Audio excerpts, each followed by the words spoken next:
Hello guys, അപ്പോൾ ഞാൻ പറഞ്ഞില്ല കമ്പത്തേക്ക് വന്ന വീഡിയോ വഴിയേ വരുന്നു. ആ വീഡിയോ ആണ്. അപ്പോൾ ഞാൻ ഇടുക്കി നേരെ പോയത് കമ്പത്തേക്കാണ്. എന്തായാലും ഇടുക്കി വരെ പോയ സ്ഥിതിക്ക് കമ്പത്തേക്ക് പോയതിന് ശരിയാണ്. ഞാൻ ഈ സിനിമയിലെ കമ്പം എന്നൊക്കെ കേട്ടിട്ടുണ്ട്. അപ്പോൾ എന്തായാലും ഞങ്ങൾ തീരുമാനമെടുത്തു, ഒറ്റ മൈൻഡിലും കമ്പത്തേക്ക് പോയേക്കാം. അങ്ങനെ പോകേണ്ട കാര്യം നടന്നു. ഞാൻ ഇല്ലെങ്കിൽ ലൈഫിലൊന്നും ഒരിക്കൽ പോലും പ്രതീക്ഷിച്ചതല്ല കമ്പത്തൊക്കെ പോകാൻ പറ്റുമെന്ന്. ശരിക്കും പറയാൻ നല്ലൊരു എക്സ്പീരിയൻസ് ആയിരുന്നു. മുന്തിരിത്തോട്ടത്തിനിടയ്ക്കുണ്ടെങ്കിൽ നടക്കുമ്പോൾ ഭയങ്കര രസമായിരുന്നു.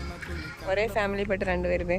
അവിടെ നിന്ന് അങ്ങനെ ഞങ്ങൾ ഫ്രഷ് ആയിട്ട് മുന്തിരിങ്ങയൊക്കെ മേടിച്ച് ഇങ്ങനെ പുറത്തേക്ക് ഇറങ്ങുന്ന നേരത്താണ് ഞാനിങ്ങനെ നോക്കുമ്പോഴത്തേക്ക് അവിടെ സ്പിൻ ലാൻഡിംഗ് എന്ന് പറഞ്ഞൊരു സാധനം. അപ്പോൾ എനിക്കത് ട്രൈ ചെയ്തേ പറ്റത്തില്ല. പക്ഷെ അത് ട്രൈ ചെയ്യുമ്പോഴപ്പോൾ ഞാൻ ആദ്യം നോക്കിയിട്ട് ബെറ്റർ ലക്ക് നെക്സ്റ്റ് ടൈം എവിടെയാണെന്നായിരുന്നു.